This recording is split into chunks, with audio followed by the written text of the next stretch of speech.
Hi boys and girls, this is chapter 9 today. Our vocabulary word is brilliant.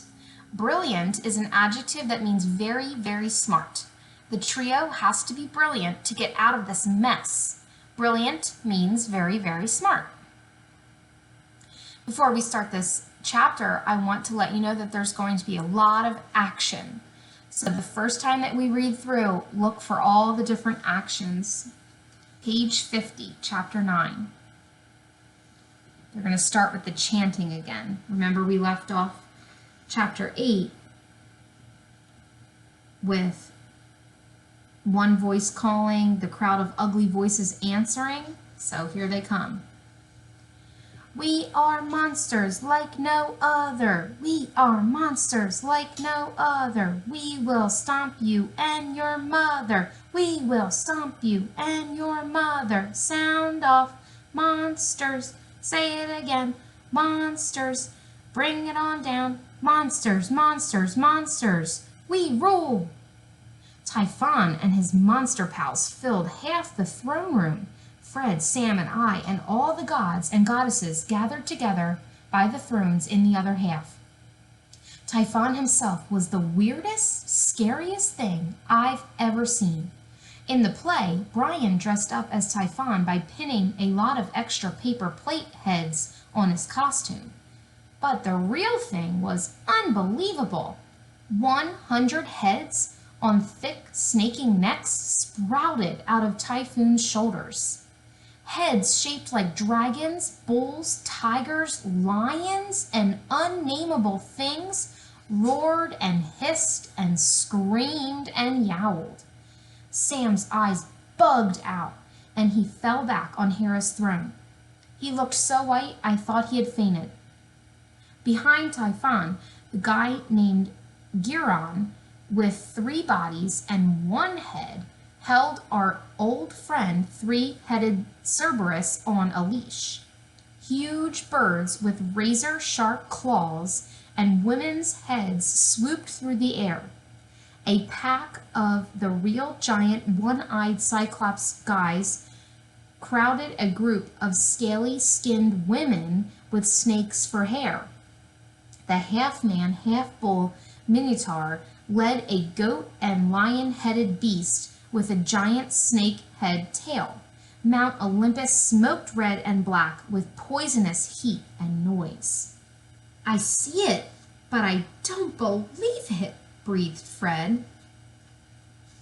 Believe it, said Sam, and don't look into the eyes of those snake-haired women. They're Gorgons, and one of them's Medusa. One look from her will turn you to stone. I turned to check out Zeus. He looked about as happy as Sam to see this bunch. Now, just a fire-breathing minute, said Hera. This is Mount Olympus. What do all you monsters think you are doing bursting in here like this? You turn around and march right back down to your caves or mazes or underground holes or wherever it is you live, and don't let me see you messing around up here again, or Zeus will give you a mighty thrashing and a blast of his thunderbolts. Isn't that right, dear? Zeus didn't say a word. Typhon's 100 heads hissed and bellowed and squealed. Then one bright red human head, right in the middle of the whole mess, spoke up.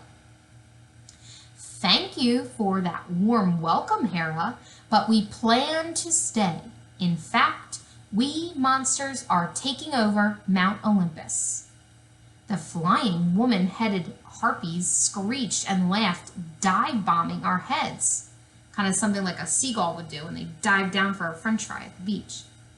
And I don't think Zeus is going to be blasting anyone with his mighty thunderbolts, hissed Typhon's red head. Then he threw something into the air that shook the stars with a sonic boom. Cerberus howled. The monsters cheered.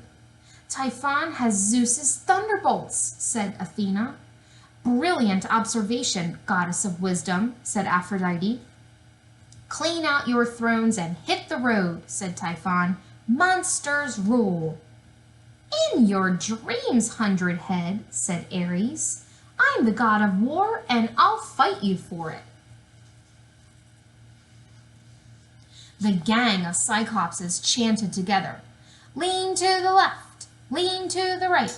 Cyclops, Cyclops, fight, fight, fight. Fred nudged me. That's my line. That's exactly my Cyclops line from the play. I know, I said.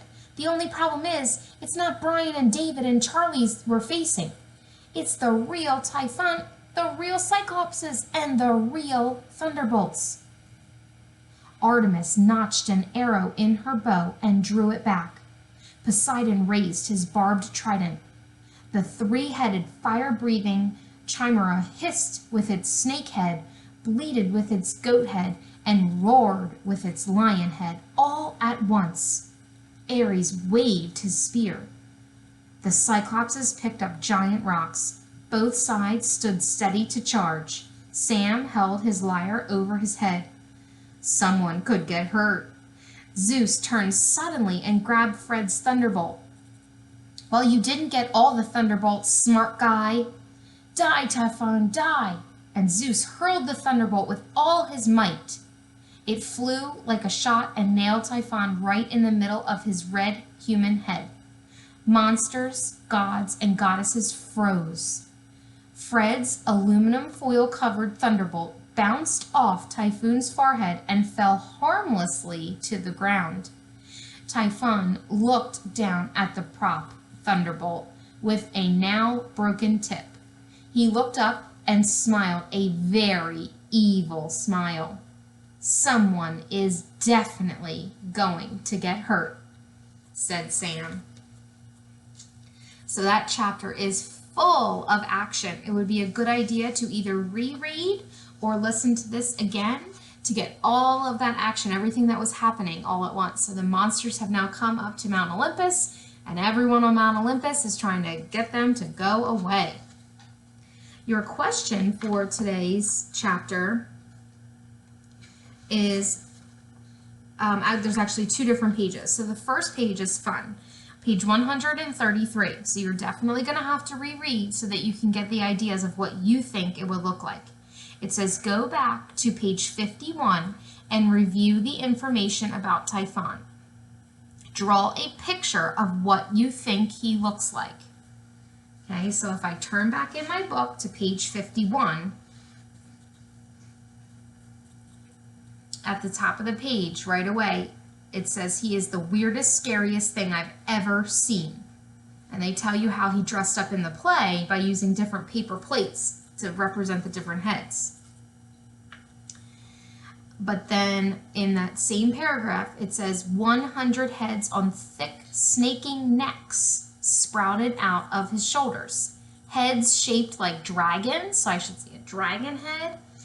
Bulls, tigers, lions, unnameable things. So things that we've never even heard of or don't know a name for, all coming out of these snaky necks. Okay, so that is on page 133. So you can draw what you think that looks like.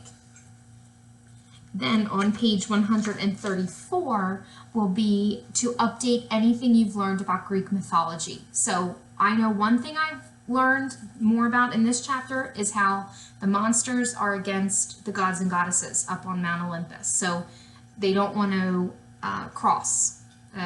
Gods and goddesses want the monsters to stay down, and of course the monsters want to come up to Mount Olympus because that's where everyone wants to live.